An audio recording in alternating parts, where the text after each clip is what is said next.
आप सभी को नमस्कार। आज मैं आप सभी के समक्ष हनुमान जी की एक कथा लेकर आई हूँ कि हनुमान जी स्त्री के रूप में पूजे जाते हैं। तो क्यों और कहाँ स्त्री के रूप में पूजे जाते हैं, ये श्रवण करते हैं। एक मंदिर ऐसा भी है जहाँ हनुमान जी को पुरुष के रूप में नहीं बल्कि स्त्री के रूप में पूजा जाता है। क्यों, ऐसा सुनकर आप हैरान हो गए ना? मगर यह सच है। आखिर वो कौन सा मंदिर है जहां हनुमान जी की स्त्री रूप में पूजा की जाती है और इसके पीछे का रहस्य क्या है? भारत पौराणिक कथाओं से ओतप्रोत देश है। यहाँ कई ऐसे स्थान हैं जिनका पौराणिक संदर्भ मौजूद है। राम कथा एकमात्र ऐसा महाग्रंथ है जिसकी उपस्थिति भारत में ही नहीं बल्कि विदेशों तक में मानी जाती है। राम कथा में हनुमान जी एक ऐसे पात्र हैं जिन्हें अजर अमर माना जाता है। संकट मोचन हनुमान जी, जिन्हें ब्रह्मचारी कहा जाता है, हिंदू शास्त्रों के अनुसार पवन पुत्र हनुमान बाल ब्रह्मचारी थे। उन्होंने जीवन भर ब्रह्मचार्य धर्म का पालन किया और प्रभु श्री राम की सेवा की। हालांकि कई कथाओं में भगवान हनुमान जी की शादी के भी प्रमाण मिलते हैं, लेकिन शादी के बाद भी वह ब्रह्मचारी के रूप में ही जाने जाते हैं। आपको जानकर आश्चर्य होगा, लेकिन दुनिया में एक मंदिर ऐसा भी है जहां हनुमान जी पुरुष के रूप में नहीं बल्कि स्त्री के रूप में नजर आते हैं। यह प्राचीन मंदिर बिलासपुर के पास है। हनुमान जी के स्त्री वेश में आने की यह कथा कोई 100-200 नहीं बल्कि 10,000 साल पुरानी मानी जाती है। छत्तीसगढ़ में मौजूद है ये अद्भुत मंदिर। भारत में हनुमान जी के कई प्रसिद्ध मंदिर हैं। सभी जानते हैं कि हनुमान जी बाल ब्रह्मचारी हैं, लेकिन छत्तीसगढ़ के इस मंदिर में हनुमान जी की पूजा एक स्त्री के रूप में होती है। यह मंदिर छत्तीसगढ़ के बिलासपुर शहर से लगभग 25 किलोमीटर दूर रतनपुर में स्थित है। इस मंदिर में हनुमान जी को पुरुष नहीं बल्कि स्त्री के रूप में पूजा जाता है। इस अनोखे मंदिर की स्थापना के पीछे की पौराणिक कथा भी काफी दिलचस्प है। गिरजाबंद स्थित हनुमान मंदिर सदियों से इस क्षेत्र में अस्तित्व में है। माना जाता है कि हनुमान जी की यह प्रतिमा 10,000 साल पुरानी है।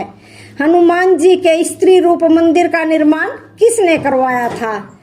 तो जानते हैं कि मंदिर का निर्माण पृथ्वी देवजू नाम के राजा ने कराया था। राजा पृथ्वी देवजू हनुमान जी के बहुत बड़े भक्त थे और उन्होंने कई सालों तक रतनपुर पर शासन किया था। माना जाता है कि वह कुष्ठ रोग से पीड़ित थे। काफी इलाज के बावजूद उन्हें इस रोग से मुक्ति नहीं मिली। परिणाम स्वरूप राजा हीन भावना के शिकार हो गए।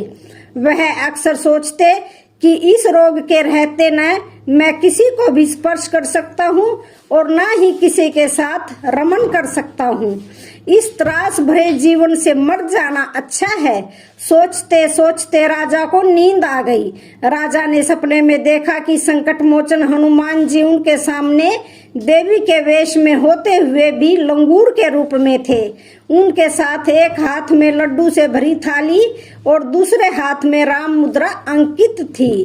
कानों में भव्य कुंडल व माथे पर सुंदर मुकुट माला अष्ट श्रृंगार से युक्त हनुमान जी की दिव्य मंगल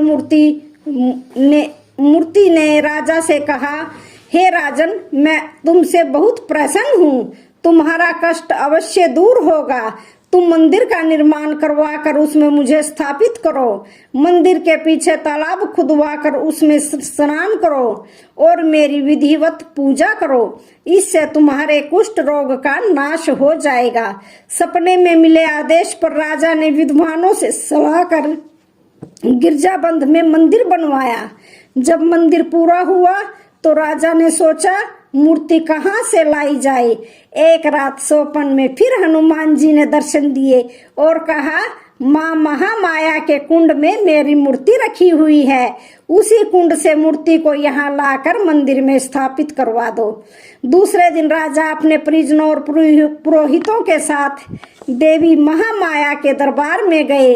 वहाँ राजा व उनके साथ गए लोगों ने कुंड में मूर्ति की तलाश की, पर उन्हें मूर्ति नहीं मिली। हताश होकर राजा महल में लौट आए। संध्या आरती पूजन कर विश्राम करने लगे। मन बहुत बेचैन था कि हनुमान जी ने दर्शन देकर कुंड से मूर्ति लाकर मंदिर में स्थापित करने को कहा है और कुंड में मूर्ति नहीं मिली है। इसी उधेड़ बुन में राजा को नींद आ गई। राजा के सपने में फिर से हनुमान जी आए और कहने लगे, राजा निराश न हो, मैं वही हूँ, तुमने ठीक से तलाश नहीं किया है। जाकर वहाँ घाट में देखो, जहाँ लोग पानी पीते हैं, स्नान करते हैं, उसी में मेरी मूर्ति रखी हुई है। राजा ने दूसरे दिन जाकर देखा तो सचमुच वह अद्भुत मूर्ति उनके घाट में ही मिल गई। यह वही मूर्ति थी जिसे राजा ने स्वप्न में देखा था। अष्ट श्रृंगार से युक्त मूर्ति के बाएं कंधे पर श्री राम लला और दाएं पर अनुज लक्ष्मण के स्वरूप विराजमान, दोनों पैरों में निशाचरों को दबाए हुए इस अद्भुत मूर्ति को देखकर राजा मन ही मन में बड़े प्रसन्न हुए। फिर विधि विधान पूर्वक मूर्ति मंदिर में लाकर प्रतिष्ठित कर दी और मंदिर के पीछे तालाब खुदवाया, जिसका नाम गिरजा बंद रख दिया। मनवांछित फल पाकर राजा ने हनुमान जी से वरदान मांगा कि हे प्रभु, जो यहाँ दर्शन करने को आए उनके सभी मनोरथ सफल हों। इस तरह राजा पृथ्वी देव जी द्वारा बनवाया गया यह मंदिर भक्तों के कष्ट निवारण का केंद्र बन गया। आज भी यहाँ कुष्ठ रोग से पीड़ित लोग आते हैं और कुंड में डुबकी लगाते हैं। कहा जाता है कि दक्षिण मुखी हनुमान जी की मूर्ति में पाताल लोक का चित्रण है। रावण के पुत्र अहिरावण का संहार करते हुए उनके बाएं पैर के नीचे अहिरावण और दाएं पैर के नीचे कसाई दबा हुआ है। हनुमान जी के कंधों पर भगवान राम और लक्ष्मण को बिठाया गया है। एक हाथ में माला और दूसरे हाथ में लड्डू से भरी थाली है। पौराणिक कथा, यह प्रसंग लंका कांड का है। हनुमान जी ने पंचमुखी अवतार लेकर श्री राम और लक्ष्मण को अहिरावण से मुक्त कराया था। इस संबंध में प्रचलित कथा के अनुसार त्रेता युग में श्री राम और रावण के बीच युद्ध हो रहा था। श्री राम के बाणों से रावण की सेना खत्म हो रही थी। श्री राम को रोकने के लिए रावण ने अपने मायावी भाई अहिरावण को बुलाया। अहिरावण माँ भवानी का भक्त था। उसने अपनी साधना का उपयोग करते हुए श्री राम और लक्ष्मण सहित पूरी वानर सेना को एक ही साथ में बेहोश कर दिया था। इसके बाद श्री राम और लक्ष्मण को लेकर अपने साथ पाताल लोक ले गया। कुछ समय बाद जब अहिरावण की शक्ति का असर खत्म हुआ तो विभीषण समझ गए कि ये काम अहिरावण ने ही किया है। तब विभीषण ने हनुमान जी को श्री राम लक्ष्मण की मदद के लिए पाताल लोक जाने के लिए कहा। राम और लक्ष्मण का हरण कर अहिरावण अपनी कुल देवी के आगे बलि देने का निश्चय करता है।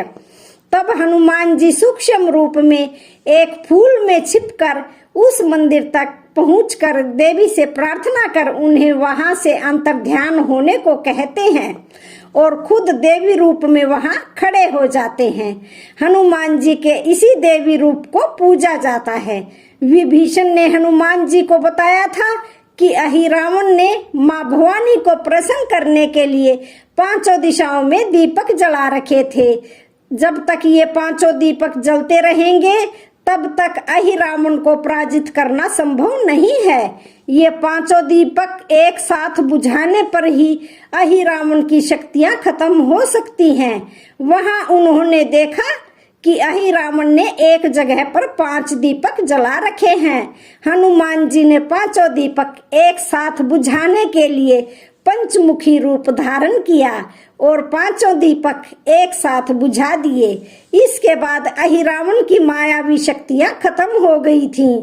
हनुमान जी और अहिरावण का युद्ध हुआ, जिसमें हनुमान जी ने उसका वध कर दिया। अहिरावण का वध करने के बाद हनुमान जी ने श्री राम और लक्ष्मण जी को मुक्त कराया और उन्हें लेकर लंका के युद्ध मैदान में फिर से पहुंच गए। इस कथा की वजह से ही हनुमान जी के पंचमुखी स्वरूप की भी पूजा की जाती है। हनुमान जी के पंचमुखी स्वरूप में उत्तर दिशा में वराहमुख, दक्षिण दिशा में नरसिंह मुख, पश्चिम दिशा में गरुड़ मुख, आकाश की तरफ है ग्रीव मुख और पूर्व दिशा में हनुमान मुख है। जो भक्त हनुमान जी के पंचमुखी स्वरूप की पूजा करते हैं उन्हें भय और बाधाओं से मुक्ति मिलती है, आत्मविश्वास बढ़ता है और मानसिक रोग दूर होता है, यानी मानसिक तनाव दूर होता है। हनुमान जयंती पर इस स्वरूप की तस्वीर या प्रतिमा के सामने बैठकर दीपक जलाएं और हनुमान चालीसा का पाठ अवश्य करें।